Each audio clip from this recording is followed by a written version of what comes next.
There we go.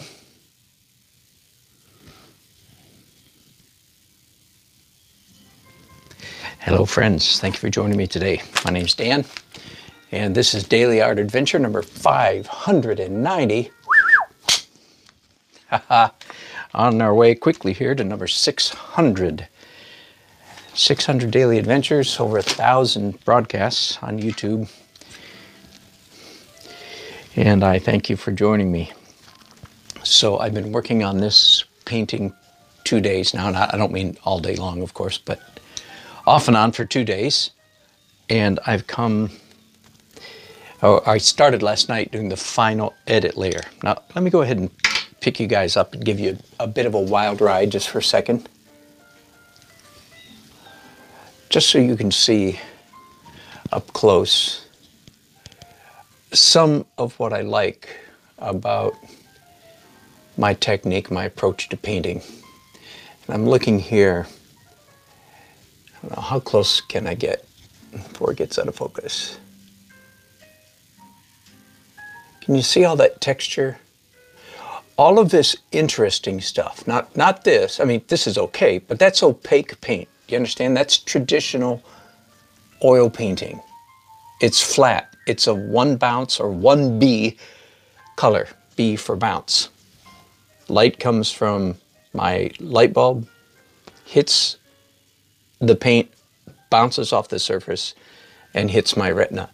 These colors, which on the other hand, are a combination of layers and layers of transparent and translucent color, creating this rich and fascinating texture that I think our eyes find so fascinating. And here you see the work that I did last night without your help. Sorry about that. I know, the nerve of me to paint without you, but every once in a while I do.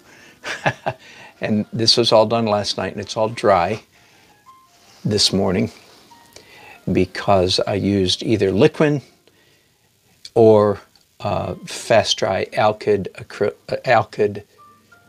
titanium white paint. So I'm fairly happy with it, but it's not finished yet.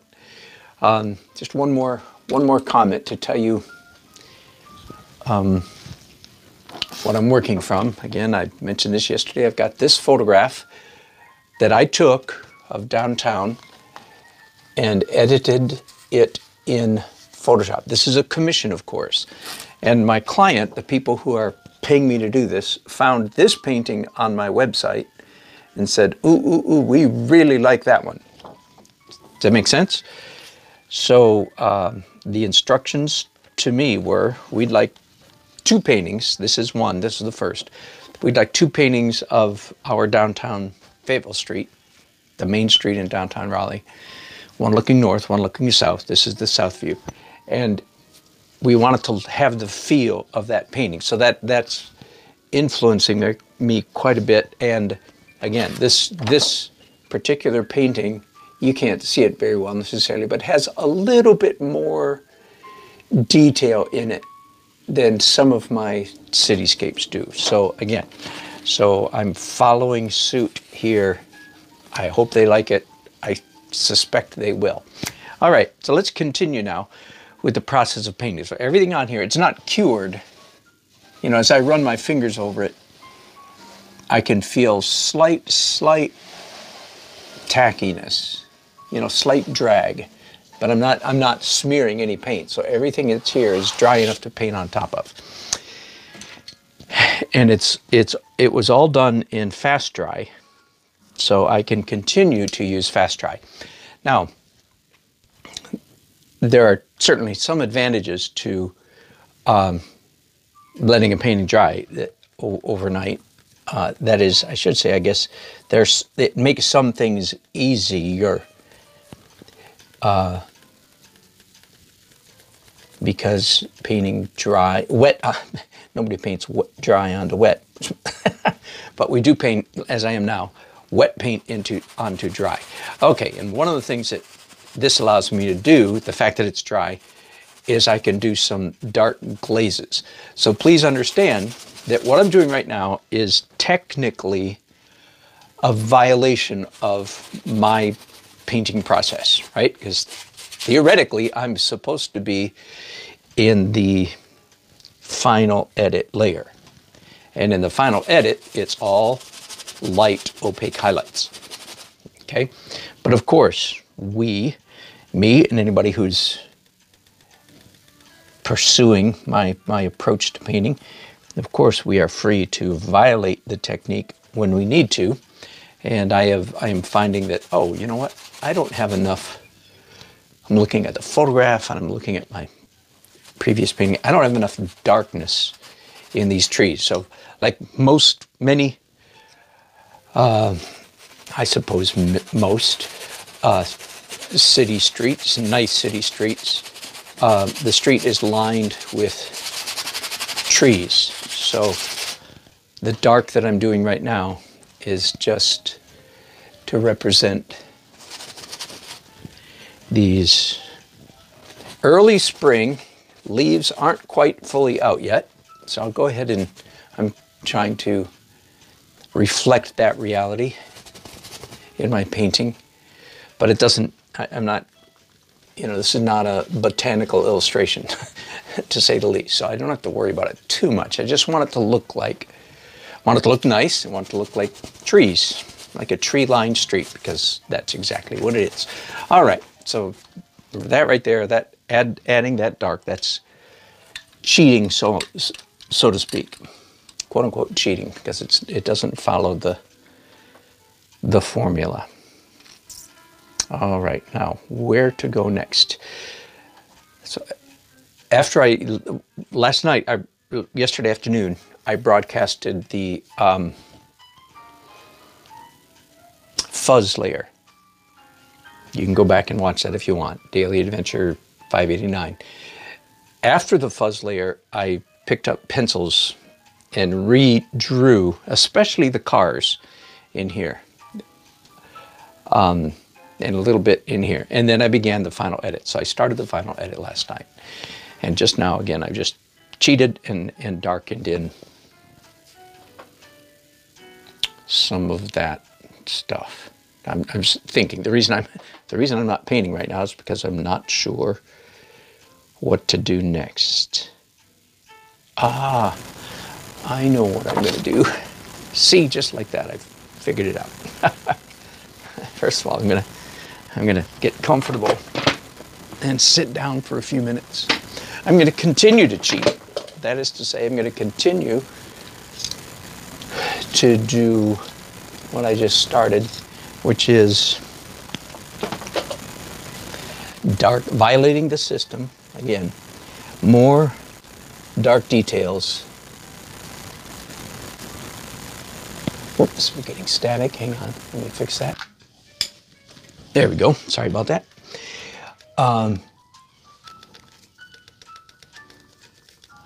I have yet to get very serious about my cars in this painting.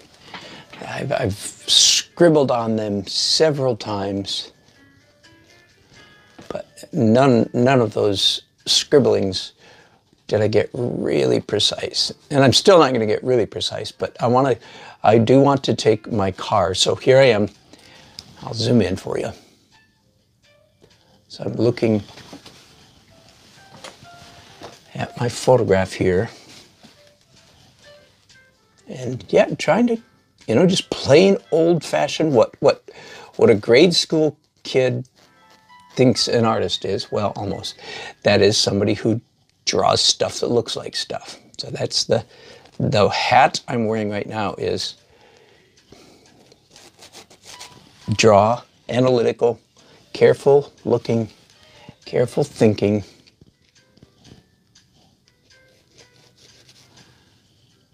And I'm afraid this is going to be a little bit boring, when I'm doing this small stuff. So we'll see. I might take a break and paint some without you, but we'll see. Just, again, plain old-fashioned drawing. Looking at stuff and trying to copy it. In this case, trying to copy the angles of windshields, mirrors, doors, all this stuff that makes a car look like a car and makes one car differentiated from the other.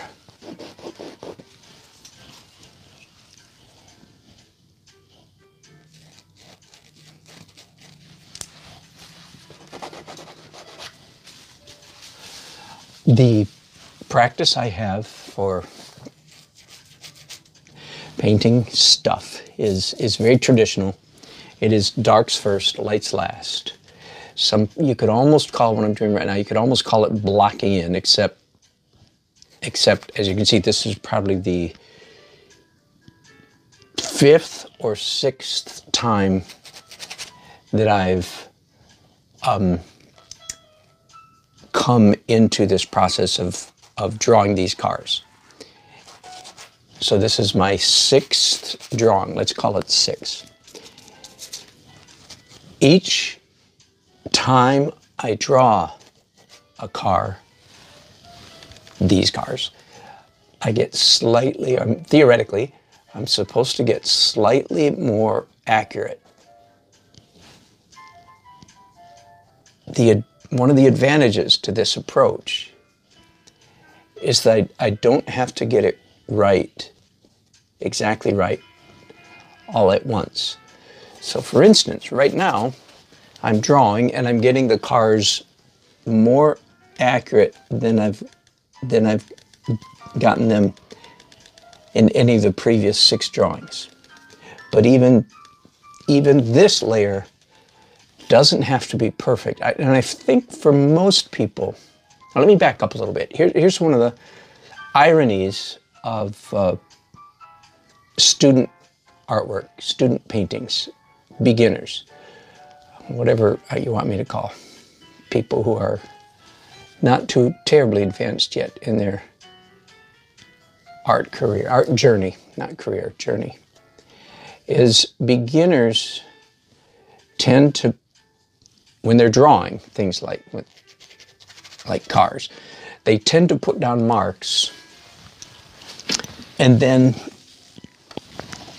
trust those marks, believe those marks, rely on those marks, call those marks good.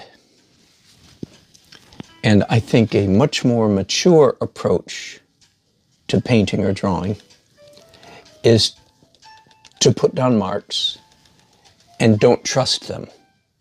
Now, if I may, I think I know why. You know what I'm going to do? Hang on, I'm going to save these dark brushes. Hang on just a second. So, and I know I'm always interrupting myself mid-sentence just because I'm painting and talking at the same time. Okay, so I was saying, I think I know why students, people who are early in their art journey, why they put down marks and then, in a sense, refuse to change them. And I'm exaggerating slightly, of course, not to make anybody feel bad, but in order to communicate, in order to teach. I think the reason is, you ready? Here's why students do that. Because most students feel very insecure about their drawing ability, about their drawing skills. As they should. Because they're not very good. Face it. I mean, I still have moments where I go, oh man, what was I thinking? That line is so wrong. Okay, so I'm not holding myself up here as a paragon of getting it right. But people early in their painting journey, they feel, more than I do, quite insecure in their drawing abilities. Therefore, and I'm thinking here mostly of people who are painting, not so much the kid, so to speak, who's drawing in his lined notebook paper at school. I'm thinking about mostly people who want to paint, okay? So they're insecure in their drawing skills. Therefore, They want to get the drawing part of their painting process out of the way as quickly as possible. Oops, that light's a little low. And when you erase something like this, quote unquote, I tell my don't turn off your painting brain. That's not, I don't call that erasing, I call that painting with a rag. And the essence of good painting is making interesting marks. So even if you're smudging out a mark that you made just a few minutes ago, you keep your visual part of your brain turned on. So you're looking at what you're doing and making adjustments. All right, back to the sentence that I interrupted. So the student, the person who's early in their art journey, they're insecure. Therefore, here's where I'm getting at. Therefore, they want to get the drawing aspect of their painting out of the way as quickly as possible so that they can go, whew, thank God that's over. Okay, does that ring a bell? I think that's why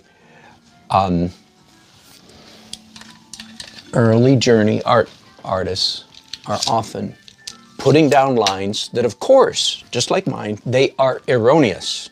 Are you hearing me? They are wrong. But unlike me, at least to some degree, I know they're wrong. I know this is the 6th time I've drawn these cars. Not a single one of the drawing, if I can call, I've done a pass 6 times. Not one of those passes was accurate or realistic or correct. Not one of them. And even the one that I'm doing right now may not be correct. One of the main differences between myself then and somebody earlier, younger in their art journey, is that I don't put my weight down on any marks until the painting is completely finished.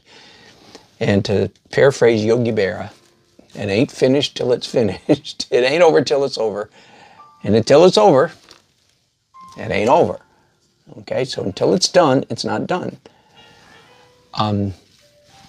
So I don't know if that would help any of you, but I think that's what's happening. Whoops, I run out of phthalo blue. Hang on just a second.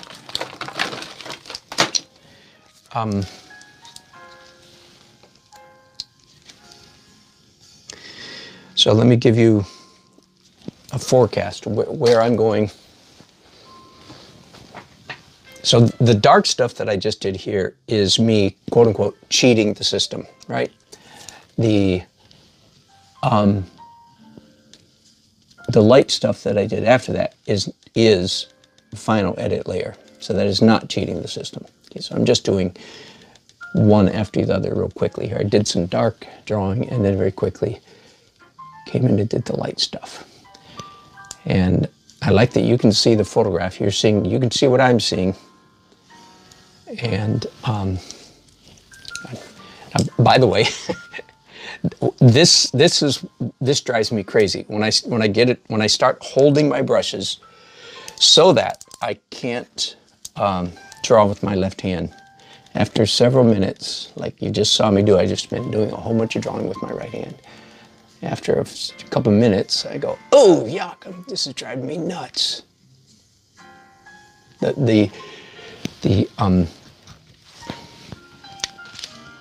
Holding the brush, painting with one hand is driving me nuts. This right now, this is Dan Nelson being weird. I can imagine many art teachers around the world yelling at their students. If a student's in an art class and he starts using a pencil like this, I can imagine the art professor going, no, no, no, you don't use pencils in paintings. And then the poor student says, well, Dan Nelson does it, which results in a whole bunch of negative energy being thrown in my direction. Don't worry, I'm not worried about it. Not worried about their negative energy. But anyway, do understand that I understand that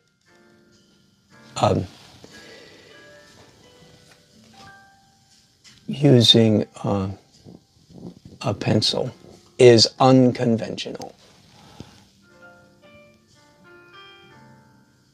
Toby, what a great comment. I don't have time to read it all right now. I'll come back to that later. That looked very fascinating. James Whistler, you were referencing, right? Good. I'll catch that before we end this broadcast.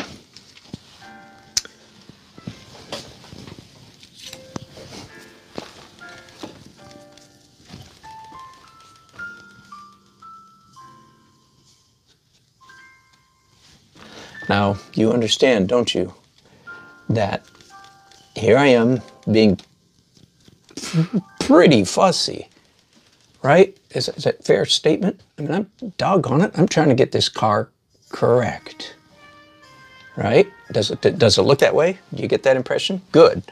Then that is a correct impression. I'm painting slowly. I've got small brushes. All that tells you that, wow, here's an artist trying to draw carefully.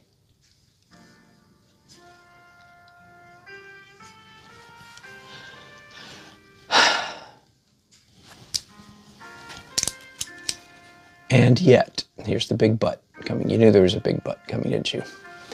And yet, accuracy of drawing, rendering, capturing, similitude is very much secondary to the marks themselves. Again, that's part of the reason why I like to paint with two hands, because my left hand tends to be a little freer in its marks. It's not as locked in to what I call the control freak center of my brain.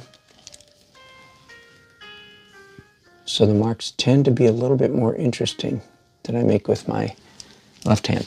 And while I'm on the subject of being tight for a minute, right? I talk about this quote. I'm not done with these yet, but even at this point.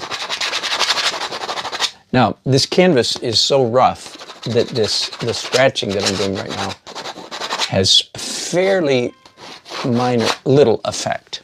But it's a trick I use often, is scratching with a handle. So if that doesn't work enough, then stick my finger in a rag and rub through it like this. I'm just being random. Now, you can't go like this. Watch. Right? That's an ugly movement. Virtually never in the painting process do you do one of these ergonomic strokes. A stroke that fits your hand, that feels good in your hand. It feels good in your hand because you're following the impulse of how your hand is made. That's the bones, muscles, sinews, tendons, and so forth make certain movements feel good, feel natural. Don't paint that way. I call that an ergonomic stroke. And those ergonomic strokes are absolute antithesis of interestingness. Remember, the essence of good painting is making interesting marks. And when you move your hand in those ways, you're not thinking like an artist. You're simply yielding to the path of least resistance, lowest common denominator, whichever sort of phrase like that you want to use. Okay, hang on just a minute. I need Can you see? Yeah. Here's an old art device left over from my days as an illustrator that was invented to hold rapidograph pens. Oh boy, now I'm in trouble. You guys don't know what a rapidograph pen is. Okay, here's a whoops. Where's my, what am I aiming at? There we go, there's a rapidograph pen. Refillable reservoir, any black ink mostly, but I do many colors ink. Anyway, then it shakes. You hear that? The weight going up and down. Anyway, that's a rapidograph pen, and they're fussy tools, old-fashioned tools. And this thing was invented to hold your, but now I use it mostly. I still use it for pens occasionally, but most of the time I use it. Are you seeing it here? Yeah. All right, go back to, so.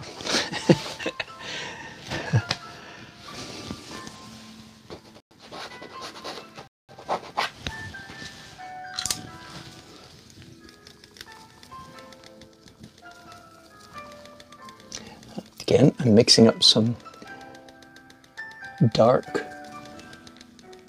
color.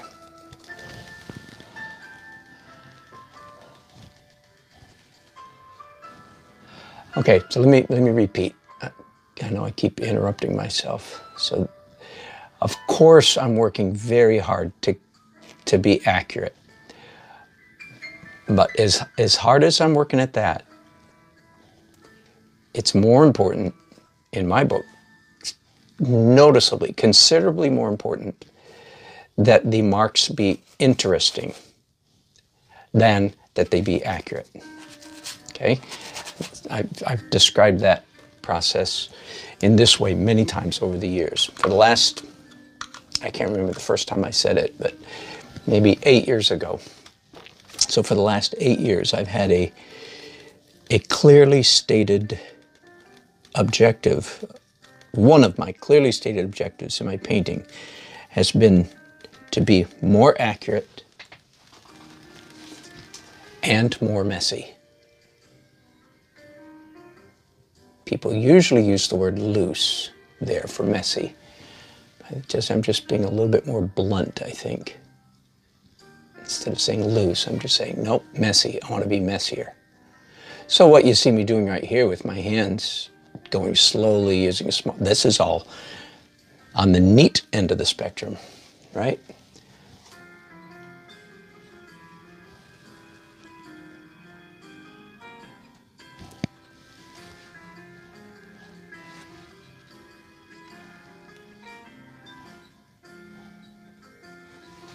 Oh, let me go back to this issue of people who are early in their art journey are generally insecure about their ability to draw. Okay, now I've given this little lecture many times, but somebody out there probably still needs to hear it. Okay.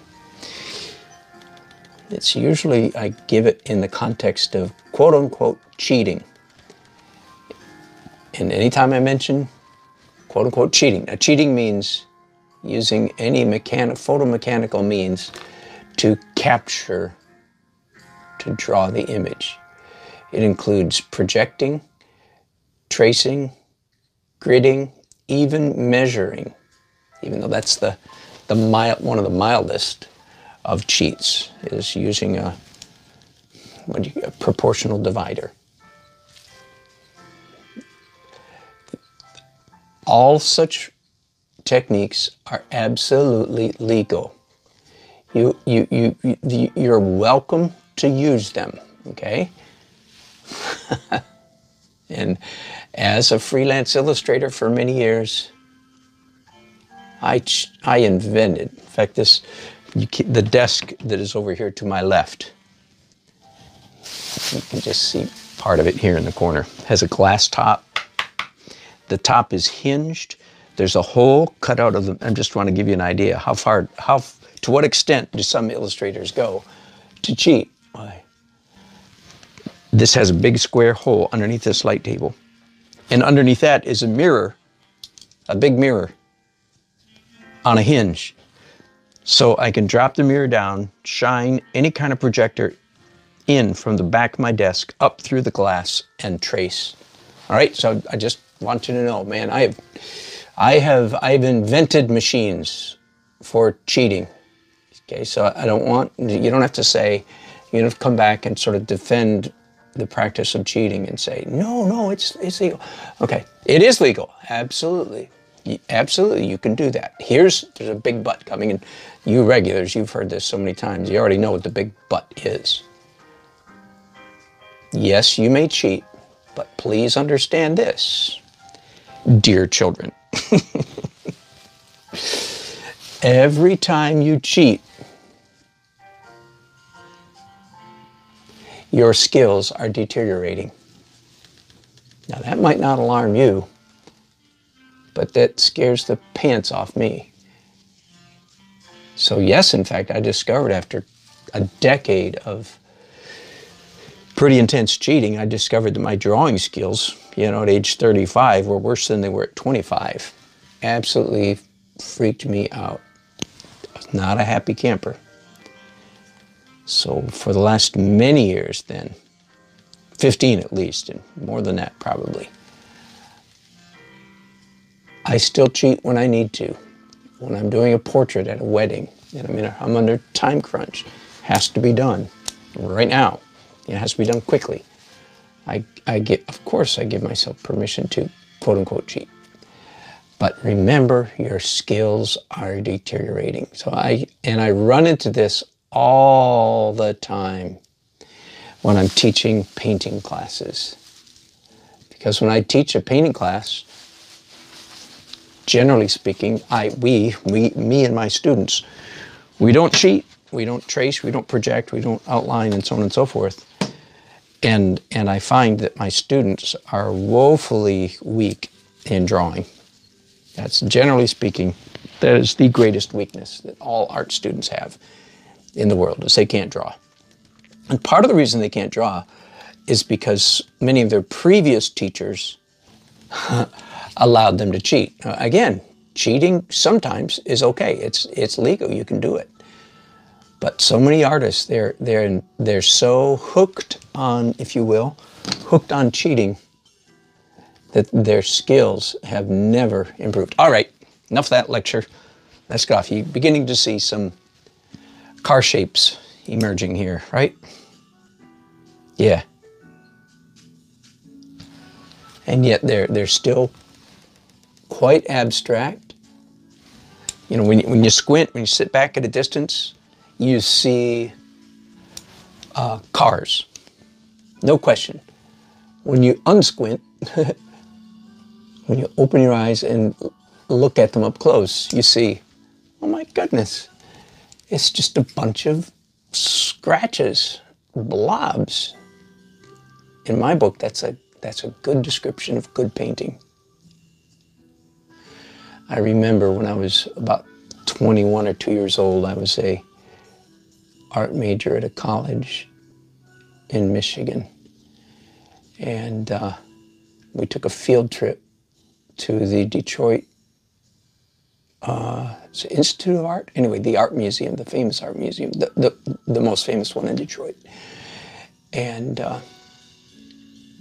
I just remember standing there looking at a Frans Hals, H-A-L-S, Dutch, 1700s, I think. One of his most famous paintings is The Laughing Cavalier. Frans Hals, master, Dutch master. And that was the painting that captured my mind, brain, heart, imagination that day. And when you looked at it from 10 feet away, especially the lace, this was back in the days when high-class men wore all this fancy fabric lace.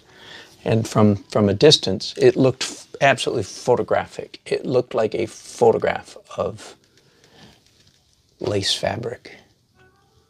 But when you got close, it was just nothing but a crazy hodgepodge of very loose brushstrokes. So that was a good lesson. That was a good lesson. That's good painting.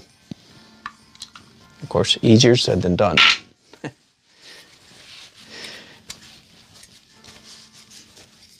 Now I'm going really slowly here, aren't I? I'm not sure. We will not keep broadcasting for a great long time at this rate because it's just too slow. So I'll probably take a break. I'll keep the live broadcast open so that I can come back and finish later. Let me pick you up again. This is probably a good place to quit. Let me pick you up and let you see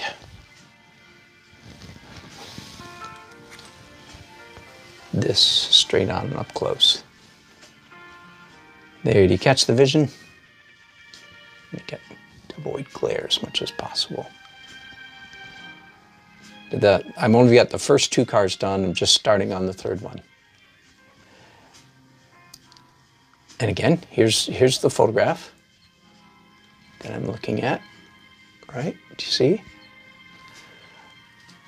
Oh, I'm missing a little yellow side parking light right there. I'll do that. That's a good detail. That's a detail I like. But I think that's fun. I don't know about you. I think that's some good painting. And believe me, I'm not bragging at all. Hey, let me paint just for a few more minutes. We had our monthly painters forum night before last. We meet 2nd Tuesday of every month. Anybody who's local here and you're listening, you follow me, you are welcome to join us. And I took my big painting, and they were the big 6 by 7 foot skyline, and their reception to my painting was very positive. That was encouraging. But one of the other artists is taking online lessons from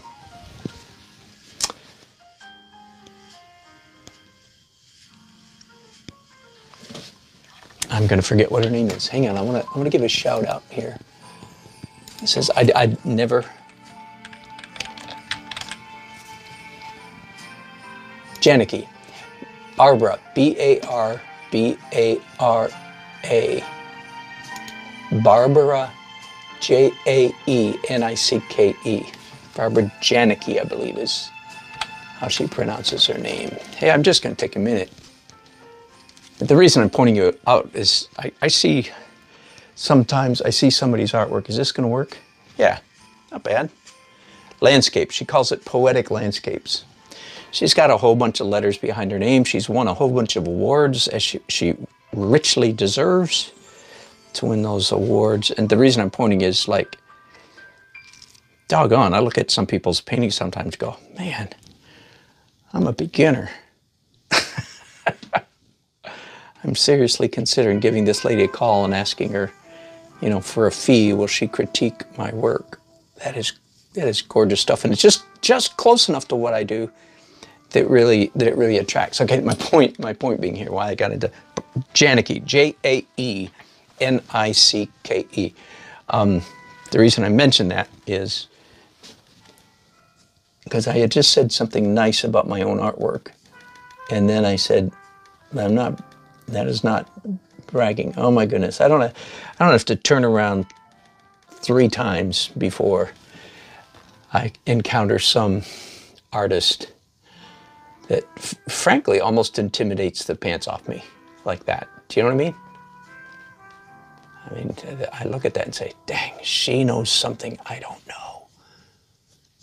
That puts fire in me. A good fire, really. Competitive.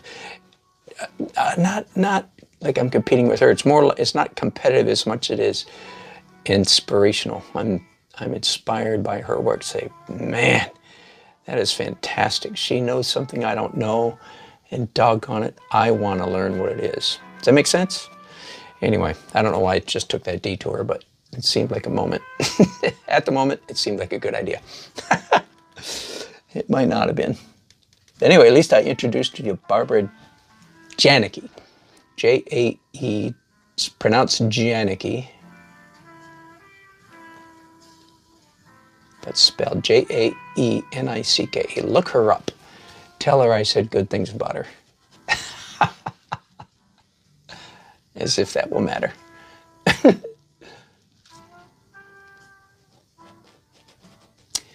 Anyway, there's plenty of good artists out there.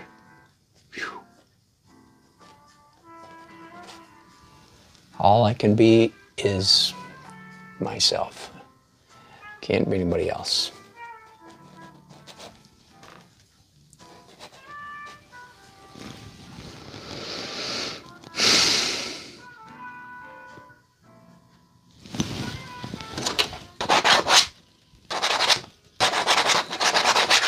Again, it's not having much effect because of the rough tooth of the canvas, but messing it up just a little bit helps. It's a pretty common practice of mine. That is, go ahead and, like I'm doing right now, overdraw. Go ahead and be overly fastidious, overly fussy. What I often call tongue painting, right? Go ahead and be fussy. And then when you have to, and then follow up with a messy stroke like I just did to help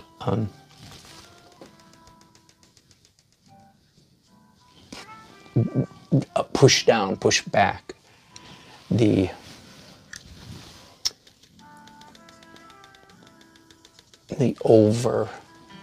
over neatness of that part of your painting.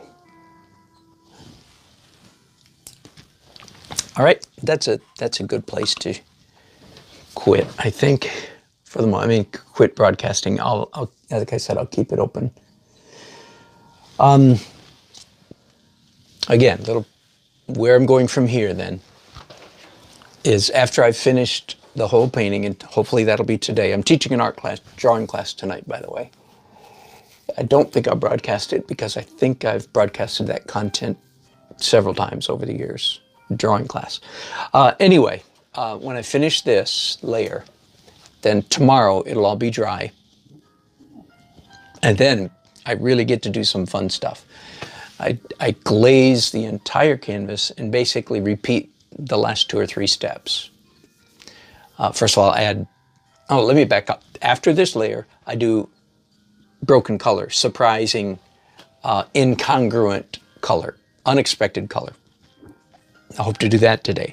Then when I come back tomorrow, I'll glaze the whole thing and finish it either Friday or Saturday. All right, so even though this is called the final edit, it used to be the final layer. It's been replaced in recent years by these other 2 or 3 steps after it. But this is the most important layer. This is the most important step of the process. Is, just like the name suggests, final edit. The more correct the underpainting is, the easier this step is. All right, thanks. Let me look at your chat. Several people have chatted here. I appreciate that. So hang on just a second. Let's see what you've said. Nicholas, bravo. Always good to have you here, Nicholas. And then Toby says, okay, Toby's got a couple. Whistler said that a painting is finished at every stroke. Exactly.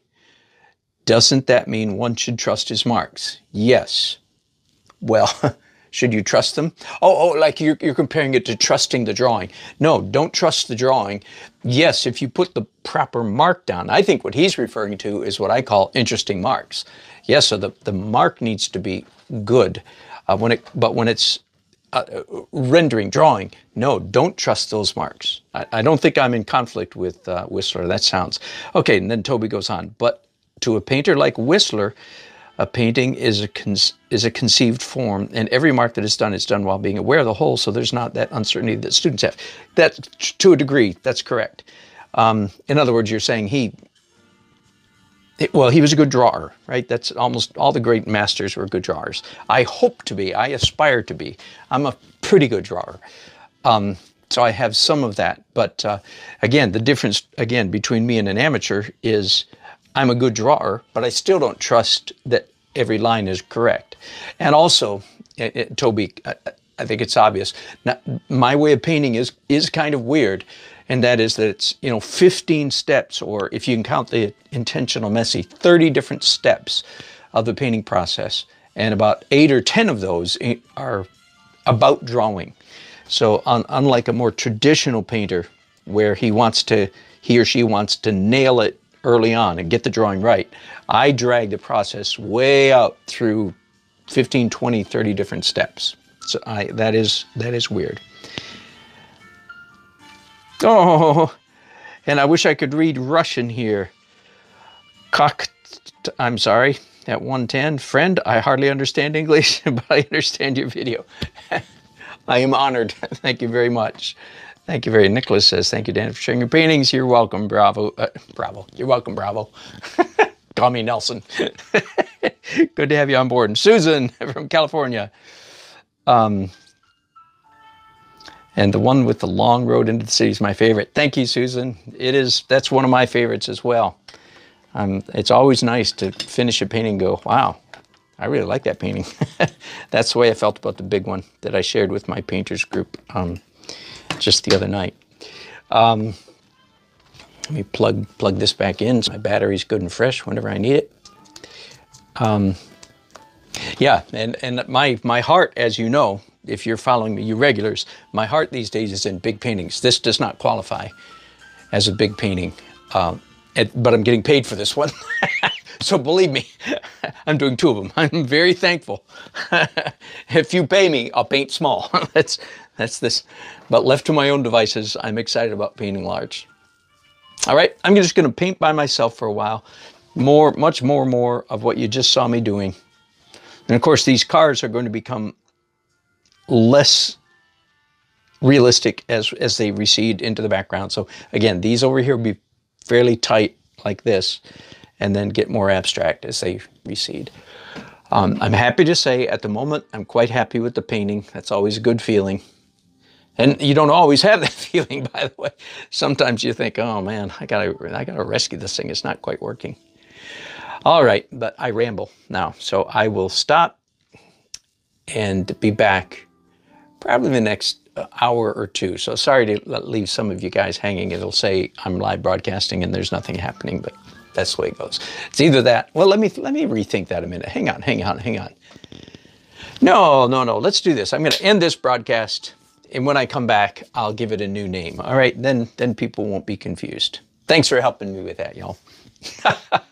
Okay. Yeah, Susan says, if you pay me, my heart is in it. That's exactly right. All right, guys, thanks. Enjoy your company. I will broadcast a separate one later on today. Bye-bye.